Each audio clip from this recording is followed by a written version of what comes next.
Viskas prasidėjo nuo pirmos mano kelionės su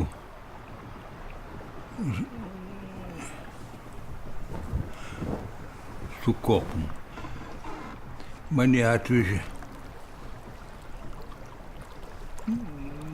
dulkėtų kelius, labai iškratė ir jie man sako, eik, sako, į pietų pusę pamatysi gamtos stebuklų.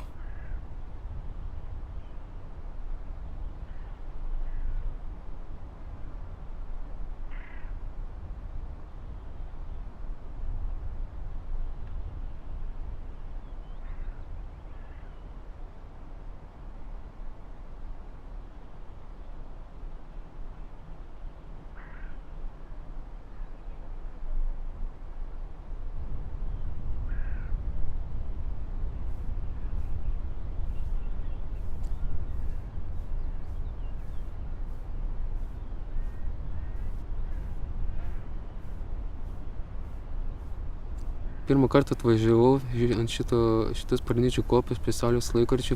Man labai buvo įdomu ir netikėta taip pamatyti tokius plotus.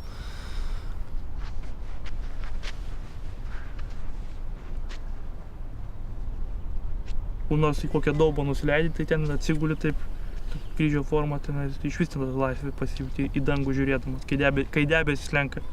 Dažnai mes to nepasime, to debesų grožio, o ten kokias formas gaunasi, ten gali įžvelgti viską, ir gyvulius, ir žmonės.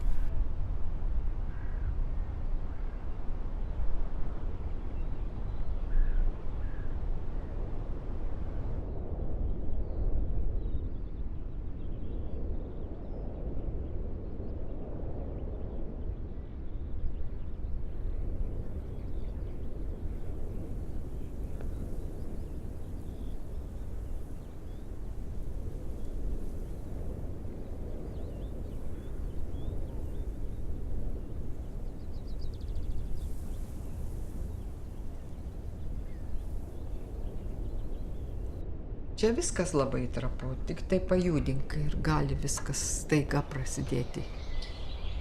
Aišku, kad žmogus kraštovaizdį visą laiką keičia. Ir mes matom, ir dabar tos kopos, juk jos susiformavo, tos dabartinės kopos, tai prieš 200 metų. Tai čia irgi žmogaus yra darbo, jo įsikišimo, o vėliau gelbėjimosi nuo pražūties rezultatas. Žmonės tegul padeda pačiai gamtai, o paskui kaip jau nesikiš, tegul pati gamta savo daros. Žmonės tegul ateina ir grožis, ką jie padarė prieš kažkiek tai metų. Vėjas formuoja kopas ir tegul žmogus, taip. Ar tas viena lyguma aukščiau ar žemiau bus, ar tas turi didelės įtakos? Taip, čia ją reikia saugoti, bet kad jinai išliktų tokia trapi, kad, man atrodo, nereiktų jos įrėminti, kaip čia pasakys. Taip tverti. Tais apipinti. Ne, tegul būna trapu, tegul čia juda.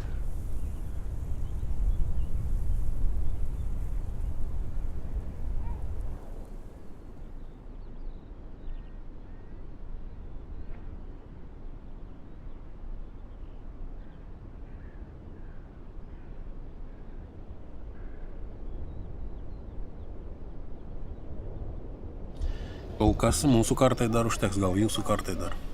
Ir tos dykumos, kiek matom, dar sklandytojų kopa dar taip jau ne visai blogai atrodo, dar šiek tiek ten judresnė negu Parničių. Bet dėja, tai ir jai laikas. Kopa irgi turi savo galą. Noriu išsaugoti visas šitas kopas iki tol.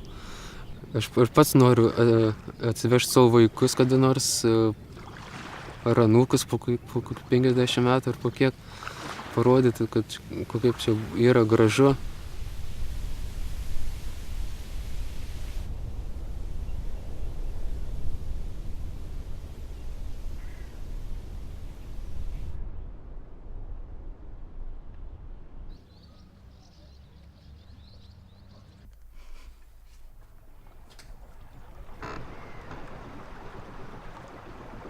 Ir jie man sako, eik, sako, į pietų pusę pamatysi gamtos stebuklų.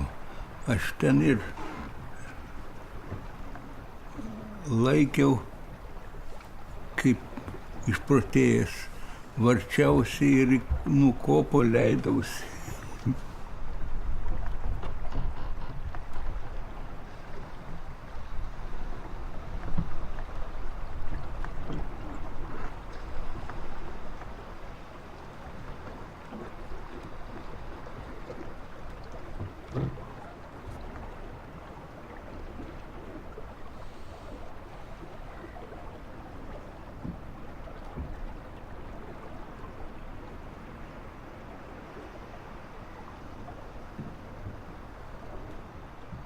Viskas tvarka.